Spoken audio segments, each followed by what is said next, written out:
It is the night of October 14, 1943. At the 8th Air Force Headquarters in High Wycombe, England, the atmosphere is suffocating. The only sound cutting through the silence is the relentless clatter of teletype machines, churning out a report that reads like a death sentence. 60 bombers lost. 600 men dead or missing in action. It was a catastrophe that would go down in history simply as Black Thursday. At 21:47 hours, a critical message arrived from Colonel Curtis LeMay. The grim reality could no longer be ignored. Without long-range fighter escorts, the daylight bombing campaign was suicide. LeMay requested an immediate suspension of all deep penetration missions. As General Henry Hap Arnold set down the telegram and reached for the secure telephone line to Washington, the tension was palpable. The entire strategic bombing doctrine of the United States Army Air Forces hung in the balance, teetering on the edge of total failure. But what none of these commanders knew in that darkest hour was that the solution already existed. A single aircraft, already in production but not yet deployed in significant numbers, was about to fundamentally transform the air war over Europe. Within just 4 months, American fighters would not be fleeing.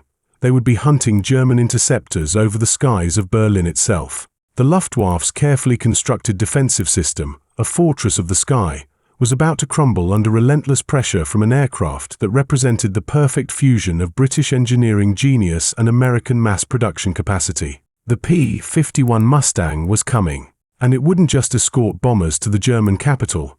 It would systematically destroy the Luftwaffe as an effective fighting force. Before this turning point, the mathematics of strategic bombing had been brutally simple and terrifying. By October 1943, American bomber crews flying from England faced a statistical certainty of death or capture. While 25 missions constituted a complete tour of duty, the cold statistics revealed that the average life expectancy of a B-17 crew was only 15 missions. The odds were stacked impossibly against them because the Luftwaffe had established a defensive system of extraordinary sophistication. 3 distinct defensive lines stretched ominously from the French coast all the way to Berlin. The first line, positioned along the English Channel, consisted of agile single-engine fighters poised to attack bomber formations the moment they crossed into occupied Europe. Deeper into France and Belgium, the second line lay in wait, featuring twin-engine heavy fighters armed with devastating rockets and heavy cannons designed to break apart the formations. Finally, the third line protecting the German heartland itself contained the elite units, flying the latest, most lethal Messerschmitt Bf-109GS and Focke-Wulf Fw-190A fighters. German radar stations were the eyes of this deadly beast, tracking Allied bomber formations from the moment they formed up over England. Ground controllers vectored fighters to intercept with remarkable precision, operating a defensive system that functioned like a massive, industrial conveyor belt of destruction. German fighters would attack, expend their ammunition, land to refuel and rearm, and immediately take off to attack again. A single American bomber formation might have to face the same relentless German pilots 2 or 3 times during a single mission. General Adolf Gorland, commanding the German fighter forces, had refined these tactics to a science of deadly effectiveness. Under his command, pilots learned to attack from head-on, the dreaded 12 o'clock high, exploiting the B-17's weakest defensive zone. They ruthlessly concentrated their fire on squadron leaders, knowing that destroying the lead aircraft would disrupt the entire formation's bombing accuracy and cohesion. Twin-engine fighters stood off beyond effective defensive fire range, lobbing rockets into the clusters of B-17s, forcing them to break formation and become easy prey for the swarms of single-engine fighters waiting to pounce. It was a slaughter, but the North American P-51 Mustang represented an unlikely convergence of British desperation and American industrial capacity that was about to change the game forever. It began with a desperate request in April 1940. The British Purchasing Commission approached North American Aviation with a simple contract: build Curtiss P-40 fighters under license to help hold off the Luftwaffe. But North American's president, James Dutch Kindleberger, made a counteroffer that would alter the course of aviation history. He audaciously claimed his company could design and build an entirely superior fighter in the same time frame required just to tool up for P-40 production. True to his word, just 102 days after the contract was signed, the prototype NA-73X took to the air. This was no ordinary aircraft. It incorporated revolutionary design features, most notably a laminar flow wing that drastically reduced drag at high speeds. The initial versions, powered by Allison engines, showed immense promise but suffered from lackluster high-altitude performance. The real transformation arrived when Rolls-Royce test pilot Ronald Harker flew a Mustang Mk-I in April 1942. He immediately recognized that the airframe's potential was limited only by its heart. Within days, Rolls-Royce began the experiment that changed everything, fitting a Mustang with their Merlin 61 engine, the same two-stage supercharged power plant that had already revolutionized the Spitfire. The result was staggering. The Merlin-powered Mustang could now reach 441 miles per hour at 30,000 feet. Its internal fuel capacity of 269 gallons gave it a combat radius of 475 miles, but with external drop tanks, that radius extended to an incredible 850 miles. Considering Berlin lay just 580 miles from American bases in East Anglia, the implications were clear. The Packard-built V1650-3 engine produced 1,490 horsepower at altitude, maintaining peak power exactly where German fighters began to struggle. Lieutenant Colonel Thomas Hitchcock Jr., the assistant military attaché in London, became the Mustang's most passionate advocate. As a 10-goal polo player and a former pilot with the legendary Lafayette Escadrille, Hitchcock understood both the technical specs and the tactical reality. His reports to General Arnold emphasized the critical point. The Mustang could not only reach Berlin, it could fight when it got there and still have the legs to return home. On the other side of the channel, the enemy was watching. Major General Adolf Gorland commanded Jagdgeschwader 26 when the first American bombers appeared over France in August 1942. A hardened veteran of the Spanish Civil War, the Battle of Britain, and the Eastern Front, Gorland had accumulated 94 aerial victories by the time he was promoted to General der Jagdflieger in November 1941. He understood the strategic nightmare of the American daylight bombing campaign better than most Nazi leaders. The Americans were attempting something the Luftwaffe had failed to achieve over Britain: the systematic destruction of enemy war production through precision bombing. If successful, this campaign would cripple Germany's ability to wage war. By late 1943, the German fighter force defending the Reich consisted of approximately 800 single-engine and 150 twin-engine fighters. But machines were replaceable. Men were not. These aircraft were manned by a rapidly diminishing pool of experienced pilots, as the meat grinder of the Eastern Front consumed airmen at an alarming rate. Desperate to maintain pilot strength, training programs had been slashed from 2 years to just 6 months. New German pilots arrived at operational units with a measly 110 to 150 hours of flight time, a stark contrast to the 250 to 300 hours typical of American pilots. Yet, the German defenders still possessed critical advantages. They were fighting over their own territory, which allowed pilots in damaged aircraft to land safely or parachute out and return to combat almost immediately. They could concentrate their forces against specific raids, achieving local numerical superiority despite being outnumbered overall. But most importantly, they only needed to fly far enough to intercept the bomber stream, while American fighters had to fly the grueling distance all the way from England and back. The mission plan seemed brilliant in its complexity, a gamble designed to overwhelm the enemy. 2 separate bomber forces would strike simultaneously, one targeting the ball-bearing plants at Schweinfurt, the other hitting the Messerschmitt factory at Regensburg. The divided attack was designed to split German fighter resources in half. Even bolder, the Regensburg force would not return to England but would continue south to North Africa, avoiding the deadly return flight through the teeth of German defenses. On that fateful morning, 376 B-17s took off, the roar of their engines shaking the English countryside.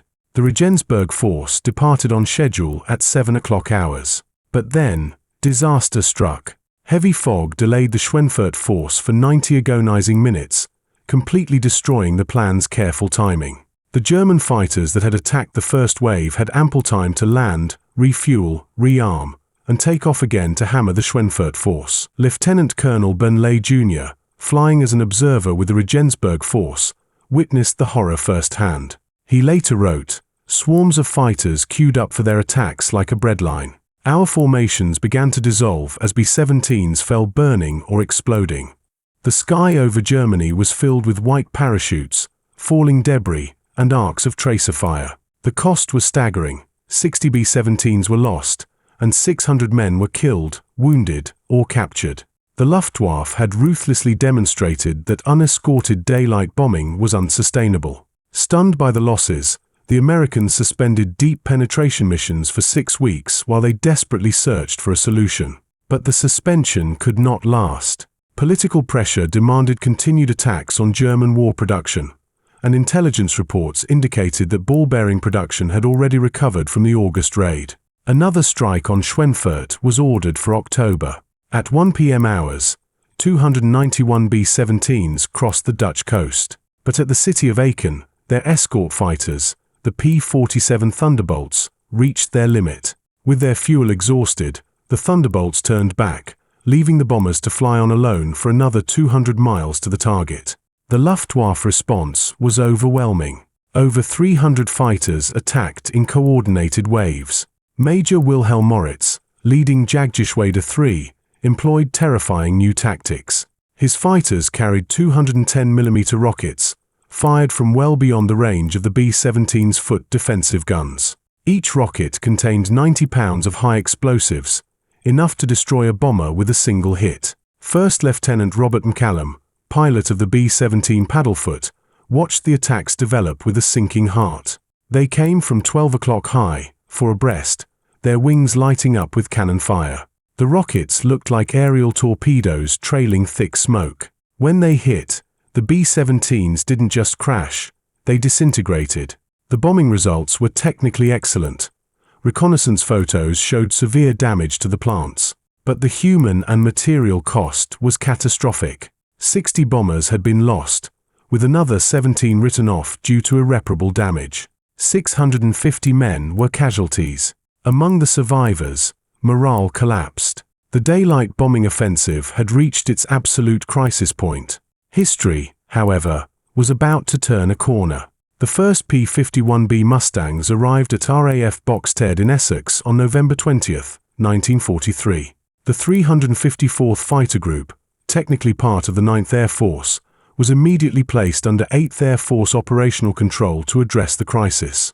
These pilots had trained on P-39 Airacobras and P-47 Thunderbolts. Few had ever flown the Mustang before arriving in England. Major James Howard, commanding the 356th Fighter Squadron, conducted his first orientation flight on November 25. The moment he advanced the throttle, he knew they had something special. At 30,000 feet, the altitude where the heavy P-47 struggled and wheezed, the Mustang still had power to spare. The game was about to change. December 1, 1943, marked the dawn of a new era, the Mustang's combat debut. It began with a fighter sweep over Belgium and France, testing the waters. Just 5 days later, on December 5, the group flew its first true bomber escort mission. The results were immediate and undeniable. For the first time, bomber losses dropped dramatically whenever the Mustangs were present to shepherd the flock. But the Real Revolution arrived with a change in command. On January 6, 1944, Lieutenant General James Jimmy Doolittle assumed command of the 8th Air Force. The famous leader of the Tokyo raid, a former racing pilot and a brilliant aeronautical engineer, brought a fighter pilot's aggressive perspective to an air force that had been dominated by bomber doctrine. His first visit was to the 8th Fighter Command headquarters at Bushy Hall. As Doolittle walked into the operations room, his eyes narrowed at a sign hanging prominently on the wall. It read, "The first duty of 8th Air Force fighters is to bring the bombers back alive." Doolittle turned to Major General William Kepner, the commander of Fighter Command. "Who put that up?"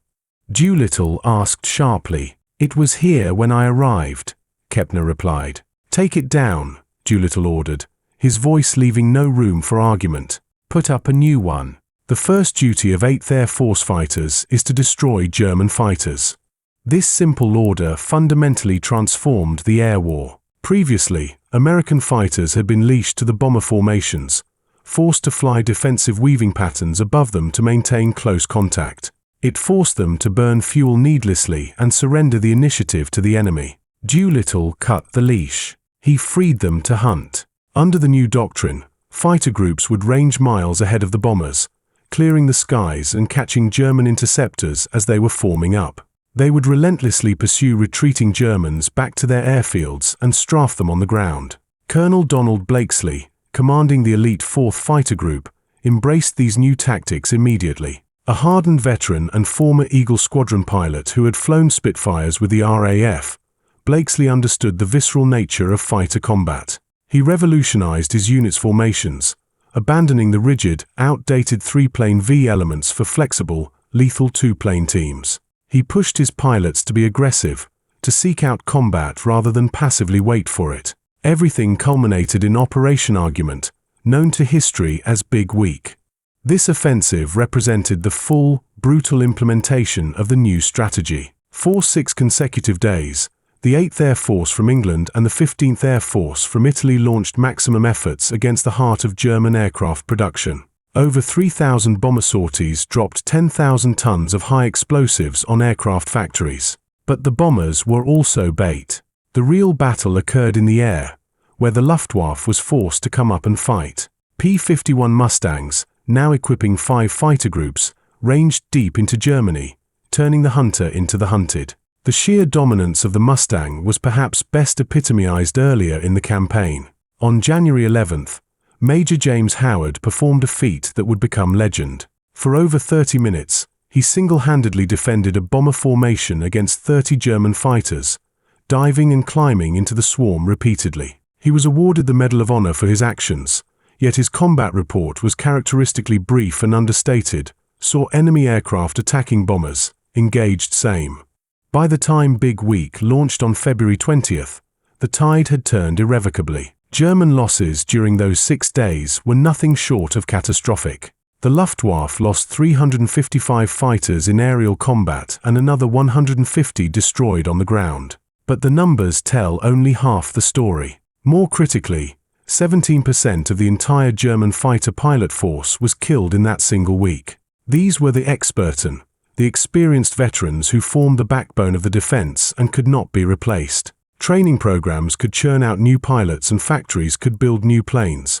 But Germany could not manufacture the years of expertise needed to survive in the unforgiving arena of aerial combat. Then came the psychological blow that cannot be overstated: American fighters reaching Berlin. Berlin was the heart of the Reich, Hitler's capital, the ultimate symbol of German power. No single-engine Allied fighter had ever reached it before, until now. Colonel Donald Blakesley led 81 P-51 BS of the 4th Fighter Group on that historic mission. The elements fought against them as hard as the Germans. The weather was terrible, with thick cloud cover extending from 2,000 feet all the way up to 28,000 feet. Navigation was flown by dead reckoning and time, a white-knuckle flight through the soup. Yet, the force pressed on. The bomber stream stretched for miles, over 800 heavy bombers protected by a massive armada of nearly 900 fighters. Captain Don Gentile, the flamboyant ace flying his Mustang named Shangri-La, engaged German fighters near Hanover. He later recalled the moment: "We dropped our tanks and dove on a formation forming up below us, about 30 Bf-109s of W-190s. They scattered immediately. I caught one 109 and gave him a 3-second burst. He rolled over and went straight down." The Luftwaffe's response was fierce but chaotic. German ground controllers had never anticipated seeing enemy fighters over Berlin and were slow to react. Radio intercepts captured their sheer confusion and disbelief. Many German pilots refused to believe the silhouette of the P-51s belonged to American aircraft, assuming they must be friendly. Lieutenant Colonel Jack Oberhansley, leading the 358th Fighter Squadron, vividly remembered the moment they reached the capital. "The flak was incredible at bomber altitude," he recalled. "But we were above it, looking down on this massive aerial battlefield. The message was clear to everyone looking up from the city below.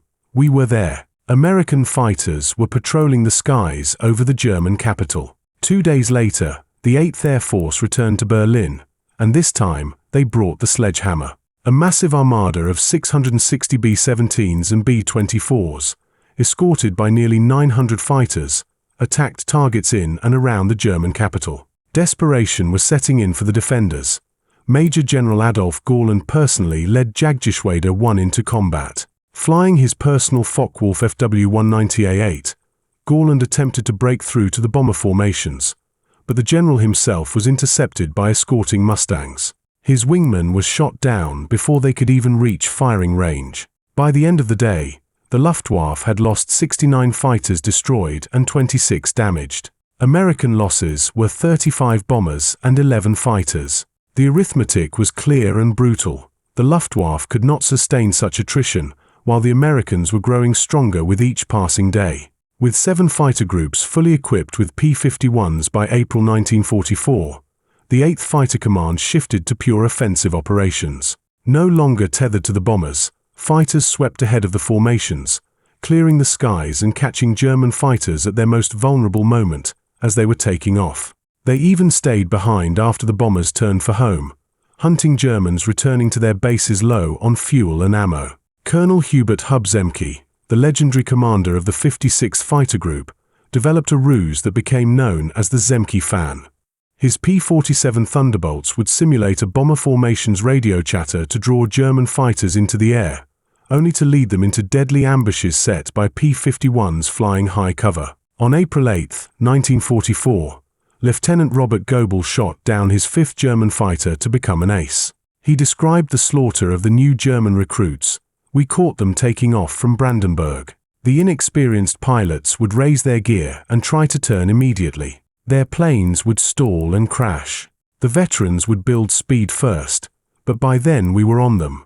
In May 1944, the strategic bombing campaign shifted its crosshairs to Germany's Achilles heel, oil production. Just in time for this critical phase, the definitive Mustang, the P-51D, began arriving in April. It featured 6.50 caliber machine guns instead of 4, and crucially, a bubble canopy that offered pilots 360-degree visibility. On May 12, 1944, 800 bombers attacked the synthetic oil plants at Luna, Bolin, and Zeitz, protected by 800 fighters.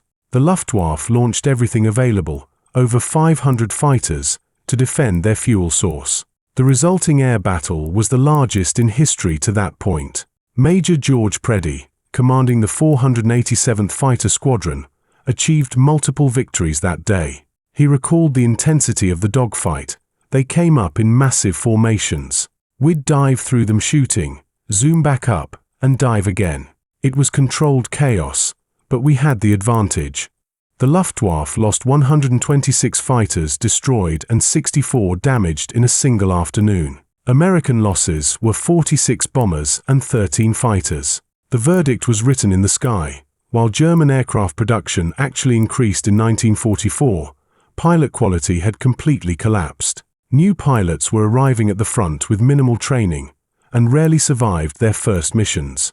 The ultimate test of this new air supremacy came on D-Day, June 6, 1944. As the invasion force hit the beaches, the sky above was filled with over 13,000 Allied aircraft. In stark contrast, the once mighty Luftwaffe could muster only 319 sorties over the invasion beaches. It was a massacre. Allied fighters claimed 42 German aircraft destroyed for the loss of 35 of their own. Lieutenant Colonel John Meyer, a legendary ace, flew 3 missions on D-Day. His recollection captures the total dominance the Allies had achieved. "We owned the sky completely. We'd patrol over the beaches without seeing a single German aircraft, then fly inland, destroying German convoys trying to move in daylight." The Luftwaffe's absence over Normandy represented more than just a bad day. It was complete defeat. Fighter units had been pulled back deep into Germany to defend the Reich, and those remaining in France were crippled by a lack of fuel, spare parts, and experienced pilots. By July 1944, for all strategic intents and purposes, the Luftwaffe had ceased to exist as an effective fighting force. The statistics tell the story of a force being bled dry. In January 1944, the Luftwaffe had approximately 2,395 single-engine fighters. By June, despite German factories miraculously producing over 3,000 new fighters, their operational strength had actually fallen to 1,523. Why? Because the pilots were dead. Pilot losses were catastrophic, with 2,262 fighter pilots lost in the first 5 months of 1944 alone. The numbers for the entire year are staggering.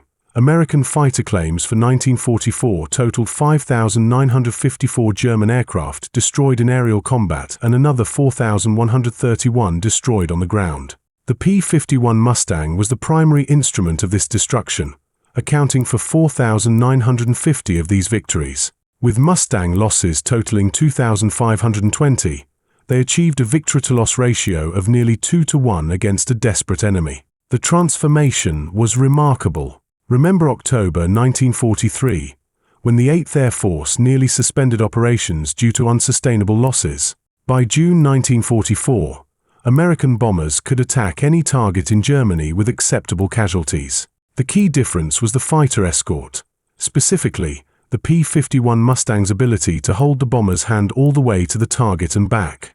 The destruction of the Luftwaffe had consequences that rippled far beyond the bombing campaign. Without an air umbrella, German ground forces in Normandy were subjected to devastating tactical air attacks. Allied fighter bombers destroyed tanks, trucks, trains, and artillery with impunity. The mobility of the Wehrmacht, historically its greatest tactical advantage, was eliminated. The Eastern Front suffered equally. Luftwaffe units transferred west to defend the homeland were unavailable to support Wehrmacht operations against the Soviet Union. As a result, the Red Air Force achieved air superiority by mid-1944, contributing directly to the catastrophic German defeats of that summer. Even German war production, despite the organizational genius of Armaments Minister Albert Speer, could not overcome the effects of strategic bombing. The target was oil. Production plummeted from 196,000 tons in May 1944 to a measly 30,000 tons in September. Aviation fuel production virtually ceased. The irony was bitter. Luftwaffe training flights were cancelled for lack of fuel, and brand new aircraft sat idle on airfields, grounded not by enemy fire, but by empty tanks. The psychological impact on German morale was profound. Cities deep within the Reich were subjected to daylight precision bombing, and the Luftwaffe, once the proud symbol of German military might, could no longer protect its own civilians. The technological lessons learned would influence military aviation for decades. The P-51 proved decisively that the combination of high-altitude performance, long-range capabilities, and heavy armament was the standard for fighter aircraft design. The air war had been won by industrial capacity, training, and tactical innovation, but it was the Mustang that delivered the final blow. In the final analysis, the P-51 Mustang represented far more than just a leap in technological advancement. It demonstrated the decisive, crushing weight of industrial capacity in modern warfare. North American aviation didn't just build aircraft, they flooded the skies with them, producing over 15,000 Mustangs during the war, with peak production screaming to 600 aircraft per month. While German aircraft production miraculously reached record levels in 1944, they simply could not match this output while simultaneously trying to replace staggering losses across 3 different fronts. The Mustang also proved the immense value of international cooperation. It was a marriage of necessity and genius.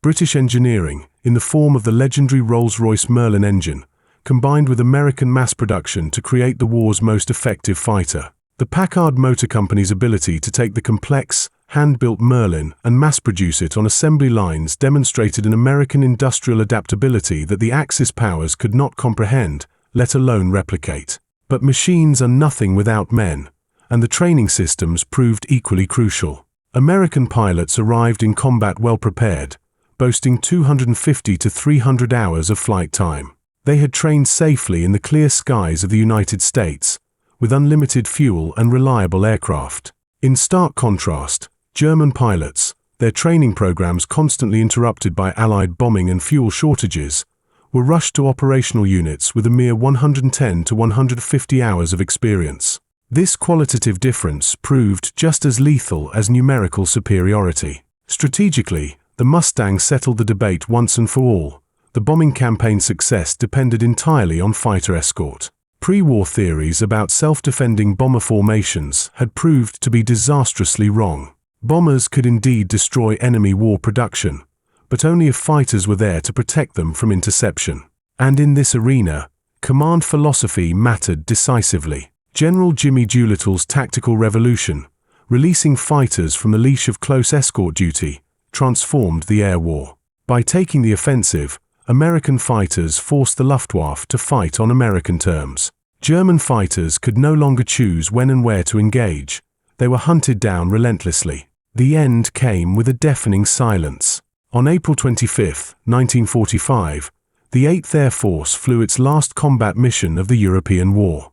A massive force of 370 B-17s, escorted by 550 P-51 Mustangs, attacked the Skoda munitions works and rail yards in Czechoslovakia. Not a single German fighter rose to challenge them. The Luftwaffe had effectively ceased to exist. The final verdict came from the enemy commanders themselves. General Adolf Gorland, in post-war interrogation, admitted, "The American long-range fighter was the decisive factor. Without escort, daylight bombing would have failed. With it, we were helpless. We could not defend our airspace, our cities, or our armies."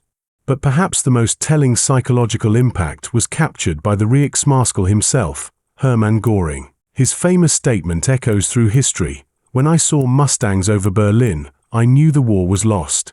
But his detailed analysis proved even more revealing. Your bombers might have eventually succeeded through attrition alone, but the long-range fighter changed everything. It destroyed my fighter force not through gradual losses, but through systematic annihilation. The legacy of the Mustang extended far beyond the ashes of World War II. When the jet age dawned, the P-51 was called upon once again to serve in Korea, providing vital close air support in rugged terrain where early jets lacked the range and loiter time for extended operations. Foreign air forces kept Mustangs flying well into the 1980s, a testament to the airframe's enduring design. Decades later, veterans of the air war gathered for reunions. Grey-haired men who were once mortal enemies now finding common ground in their survival of history's greatest air battle. Colonel Hubert Zemke, the mastermind behind the Wolf Pack, reflected on the transformation with clarity. "In 1943, we were losing badly. The bombers couldn't survive without prohibitive losses. Then came the Mustang. Within 6 months, everything changed."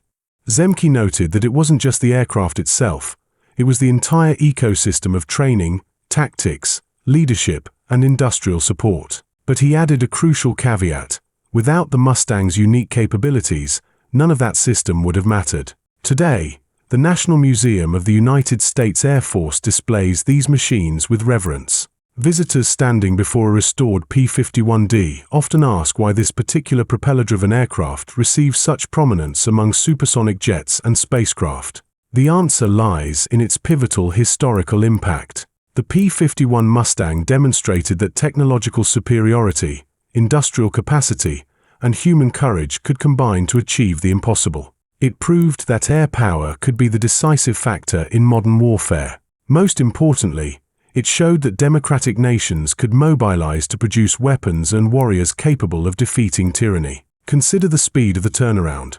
When faced with existential threats, the transformation from the despair of Black Thursday to total air supremacy took less than 6 months. In October 1943, American bombers faced annihilation. By April 1944, American fighters dominated German skies. The catalyst was a single aircraft type that perfectly combined the best of British engineering with American mass production. While historians today may debate the morality or overall effectiveness of strategic bombing, none dispute the decisive impact of the fighter escort. Without the P-51 Mustang, the combined bomber offensive would have failed, plain and simple. With it, Allied air power systematically destroyed Nazi Germany's ability to wage war. The arithmetic of the campaign was profound and chilling. In 1943, the 8th Air Force lost 1 bomber for every single ton of bombs dropped on targets, a suicide rate. By mid-1944, with Mustang escorts, that ratio improved to 1 bomber lost for every 40 tons delivered. The difference wasn't just a statistic. It was measured in thousands of American lives saved. General Karl Spaatz, commanding the United States Strategic Air Forces in Europe, offered the final, definitive assessment. The P-51 was the weapon that won the air war over Europe. Everything else, bombers, crews, ground support, intelligence, would have been wasted without fighter escort to the target. The Mustang gave us that capability. In the skies over Germany, young men in P-51 Mustangs defeated the Luftwaffe and secured Allied victory. Their achievement ensured the success of D-Day, enabled the bombing campaign to cripple German industry, and hastened the end of the war in Europe. The Mustang had done more than provide fighter escort. It had changed the course of history. Today, the concrete runways of former 8th Air Force bases in England serve civilian purposes or have quietly returned to farmland, the roar of engines replaced by the wind. The pilots who flew these Mustangs are passing into history, but their achievement endures, standing as eternal proof that technology and courage, when united, can overcome impossible odds. At the Imperial War Museum in Duxford, England, once a bustling operational base for the 78th Fighter Group, a restored P-51D Mustang still takes to the skies. The distinctive, throaty roar of its Packard Merlin engine and the graceful lines of its laminar flow wings serve as a living reminder of a time when such machines represented the absolute pinnacle of aviation technology. Today, children watch in wonder as the silver bird banks overhead, while fewer and fewer veterans remain to remember the days when squadrons of these Mustangs filled the European skies like a swarm of angry hornets. The museum guide may explain the dry specifications, airspeed, range, climb rate, and list the impressive combat records. But the P-51's true legacy transcends cold statistics. Its real story lies in the dramatic transformation of the war itself. From the brink of defeat to total victory, from a desperate defense of the British Isles to an overwhelming offensive power that crushed the Third Reich. America's P-51 Mustang overwhelmed the Luftwaffe through more than just technical superiority. It succeeded through a unique convergence of international cooperation, unprecedented industrial might, tactical innovation, and raw human courage. When faced with catastrophic losses in 1943, the United States Army Air Forces didn't buckle, they adapted. They recognized the flaw in their doctrine, developed a solution in the Mustang, and implemented changes under the crushing pressure of total war. The Mustang was the instrument, but the victory belonged to the system that produced it, a system capable of correcting its own mistakes to defeat tyranny. As the last veterans pass into history, their lesson remains clear. Technological superiority, when properly employed, can achieve decisive victory. The P-51 Mustang's ability to reach Berlin didn't just save the daylight bombing offensive. It validated the entire concept of American military doctrine and established air supremacy as the essential prerequisite for all modern military operations. Consider the irony. The Luftwaffe, the force that had terrorized Europe from 1939 to 1943, the same force that had pioneered the terror of strategic bombing at Guernica during the Spanish Civil War, was reduced to total impotence by a single aircraft type. The nation that invented the Blitz could no longer protect its own cities or armies. It cowered under Allied attacks, its skies swept clean by American fighters. The numbers tell part of the story. Nearly 5,000 German aircraft destroyed in the air, hundreds of thousands of tons of bombs delivered to their targets, and a level of combat effectiveness that exceeded all pre-war predictions. But the true impact lay in what was prevented: the collapse of the bombing offensive, the prolongation of the war, and countless additional Allied deaths on the ground. When Colonel Donald Blakesley led his Mustangs over Berlin on March 4, 1944, he did more than execute a mission.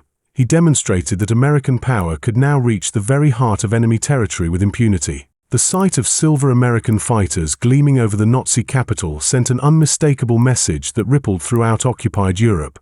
Liberation was coming.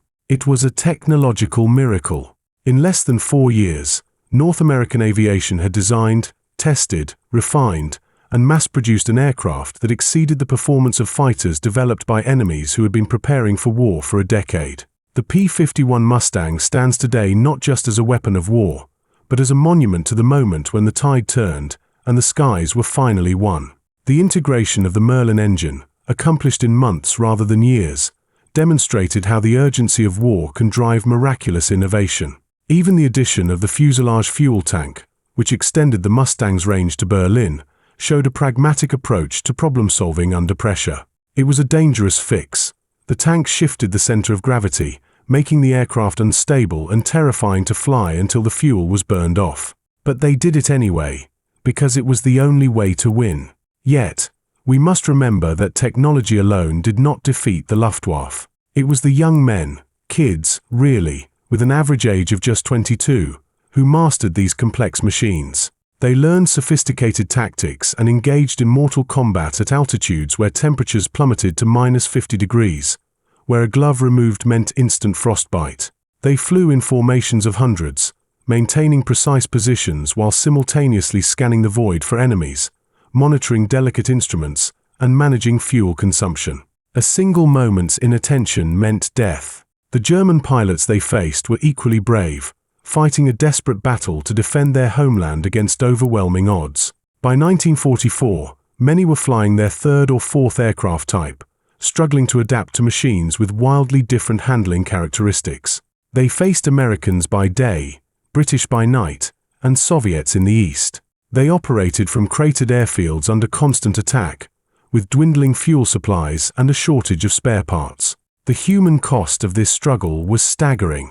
The 8th Air Force lost 26,000 men killed, a toll higher than the U.S. Marine Corps suffered in the entire Pacific Theater, with another 28,000 becoming prisoners of war. On the other side, the Luftwaffe lost approximately 40,000 pilots, with the slaughter concentrated in the war's final 18 months. Each loss represented a personal tragedy, families destroyed, potential unrealized, futures erased. Yet, from this tragedy emerged a transformation that changed warfare forever. The P-51's success proved that air superiority is the essential prerequisite for all modern military operations. Ground forces could not operate under the hammer of enemy air attack. Naval forces required an umbrella of air cover.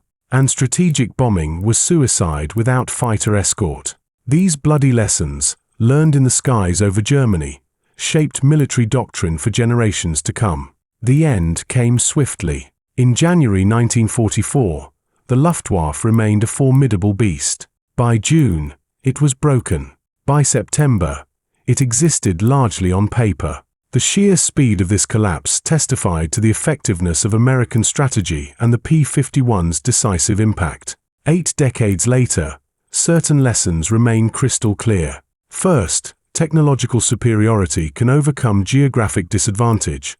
The P-51's incredible range effectively negated Germany's strategic depth. Second, industrial capacity matters in prolonged conflict.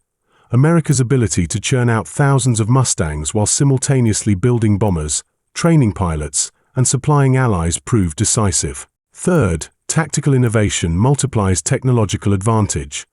General Doolittle's decision to unleash fighters from defensive leashes to offensive hunting packs transformed the P-51 from a shield into a sword. Most importantly, the P-51's success demonstrated a democratic nation's ability to mobilize effectively for total war. Consider this. The aircraft was designed by North American Aviation, a company that had never built a fighter before. It was powered by a foreign engine, and it was flown by citizen soldiers who were grocery clerks, students, and farmers just 3 years earlier. This achievement testifies to the inherent strength of a democratic society when facing existential threats. The P-51 Mustang's legacy extends far beyond military achievements. It represents American innovation, industrial capability, and sheer determination. It symbolizes the Anglo-American alliance that proved decisive in saving the free world. But most fundamentally, it embodies the courage of those young men who flew into hostile skies and prevailed through skill, grit, and technological advantage. As military aviation enters the age of unmanned systems and AI, the P-51's lessons remain relevant. Technology provides capability, but human judgment determines application. Industrial capacity enables military power, but strategic vision directs it. International cooperation multiplies national strength. The story of America's P-51 Mustang defeating the Luftwaffe is ultimately a story about transformation through innovation. Faced with the prospect of strategic failure, the United States adapted and triumphed. The Mustang was the instrument, but the victory belonged to the system. One capable of recognizing problems, developing solutions, and implementing changes under the crushing pressure of total war. The P-51 Mustang ended the Luftwaffe's reign over Europe, enabled the invasion of Normandy, and significantly shortened World War II. In doing so, it saved countless lives and demonstrated that technological superiority, combined with courage and industrial might, could overcome any challenge. This lesson, learned over the burning cities of Germany, remains as relevant today as it was when those silver fighters first appeared over Berlin, forever changing the course of history.